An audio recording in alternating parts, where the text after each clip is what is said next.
দাদা, আজকে এরকম একটা কর্মসূচি করলেন ভগবানপুর অঞ্চলে, কত মানুষ নিয়ে বা কী জন্য করলেন?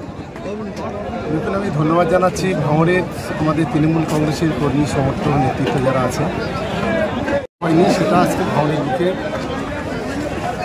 অনুষ্ঠিত হলো। এটা আমরা সত্যিকারে খুবই খুশি। যতটা মানুষ এখানে ছিল তার থেকে অনেক বেশি মানুষ রাস্তায়, যারা এর ভিতরে জায়গা পায়নি। প্রায় 20 থেকে 25,000 মানুষের জমায়েত হয়েছে। আমরা তৃণমূল কংগ্রেসের পক্ষ থেকে আমরা সর্বস্তরের নেতৃত্ব এবং কর্মীকে ধন্যবাদ জানাই। মিশন 2026 রবিবার সকালে কতটা তাৎপর্যপূর্ণ আজকের এই জনসভা? খুব ভালো লাগছে, খুব গুরুত্বপূর্ণ আজকের এই সভা।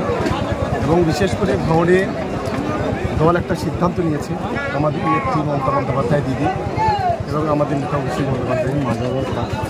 সেই সিদ্ধান্ত নেওয়ার পর প্রথম সভা, এটা ভাঙড়ের একটা নবজাগরণ আমি লক্ষ্য করছি। স্বতঃস্ফূর্তভাবে মানুষের যে উৎসাহ, যে উদ্দীপনা, এটা সত্যিকার আমরা অভিভূত। আমি মনে করি এইটাকে ধরে রেখে আমরা এগোতে পারলে ভাঙড় বিধানসভায় মিশন 2026-এ অনেক বড় ব্যবধানে বিরোধীকে পর্যদস্ত করতে পারবে। দেখলাম বক্তব্যের মধ্যে দিয়ে শুভেন্দু অধিকারী এবং নওশাদ সিদ্দিকীকে দাম না করে তুলোধনা করলেন। দেখুন, আমি জানি না এই শুভেন্দু অধিকারীটাকে কেন এখন যে বিজেপির কেন্দ্রীয় নেতৃত্ব দলে রেখেছে বুঝতে পারছি না। একজন হারা পার্টি, ফেলিওয়ার পার্টি,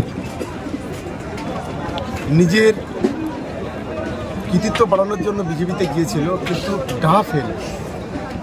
21-এ হেরেছে গোহারা, 23-এ হেরেছে, 24-এ হেরেছে, আবার 26-এ রেকর্ড করবে, রেকর্ড হারবে, এক্ষেত্রে কোনো সন্দেহ নেই।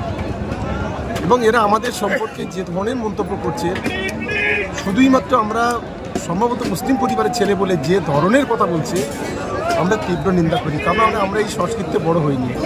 আমরা হিন্দু, মুসলমান, খ্রিস্টান, আদিবাসী আমরা একসঙ্গে মিলেমিশে বড় হয়েছি। কিন্তু আজকের বাংলার যে কালচার, যে সংস্কৃতি আজকে এরা তৈরি করতে চাইছে, এদেরকে আমরা তীব্র ধিক্কার জানাচ্ছি, নিন্দা জানাচ্ছি। রাজনৈতিক স্বার্থে এই ধরনের নোংরামি করা যায়। ভাঙড়ে দায়িত্ব পেয়েছেন প্রায় 2 বছর হয়ে গেল। 2026-এ কি তৃণমূল কংগ্রেস ভাঙড় থেকে বিধায়ক পাবে আশা করছে? 100% পাবে। আমার আত্মবিশ্বাস, ভাঙড়ের মানুষ রাজনৈতিক সচেতন, উন্নয়ন সচেতন। যারা গত 4 বছরে কিছু করতে পারেনি, কিন্তু মমতা বন্দ্যোপাধ্যায়ের নেতৃত্বে ভাঙড়ের যে উন্নয়ন, মানুষ এই বাস্তবতাকে সামনে রেখে নির্বাচনে তৃণমূল কংগ্রেসে ভোট দেবে। এবং আগামী 11ই ফেব্রুয়ারি আমি 11ই ফেব্রুয়ারি আসলে আমি 2 বছর হবে। 11ই মার্চে 2 বছর হবে। নিশ্চিতভাবে মনে করি যে আমার ভাঙড়ের দায়িত্ব দেওয়ার পর আমি যেভাবে আমার নিজের বিধানসভায় আমার কর্মীদের পরিবারের মতো পাশে পাই, ঠিক তেমনি করে এই বিধানসভায় কর্মীদের, নেতাদের আমি পরিবারের মতো পাশে পেয়েছি। ভাঙড়ে দীর্ঘদিন তৃণমূলের একটা গোষ্ঠীদ্বন্দ্ব ছিল, একেবারে আরাবুল ইসলামকে দল থেকে বহিষ্কার করা হয়েছে, এখনও এক ছাতার তলায় আপনার সঙ্গে সকলেই রয়েছে। তাহলে কি ভাঙড়ের গোষ্ঠীদ্বন্দ্ব বা গুলোগুলি কমেছেন বলে মনে করছেন? এখানে কিন্তু গোষ্ঠীদ্বন্দ্ব বলে কিছু নেই।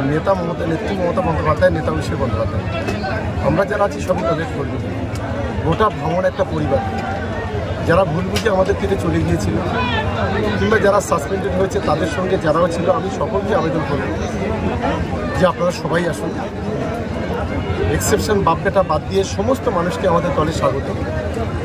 আমরা সবাইকে নিয়ে একসঙ্গে মিলেমিশে কাজ করতে চাই, এবং বিশেষ করে ভাঙড়ের উন্নয়নের স্বার্থে, শান্তির স্বার্থে আগামী দিনে সবাইকে এক ছাতার তলে আসার জন্য আমরা আবেদন করি।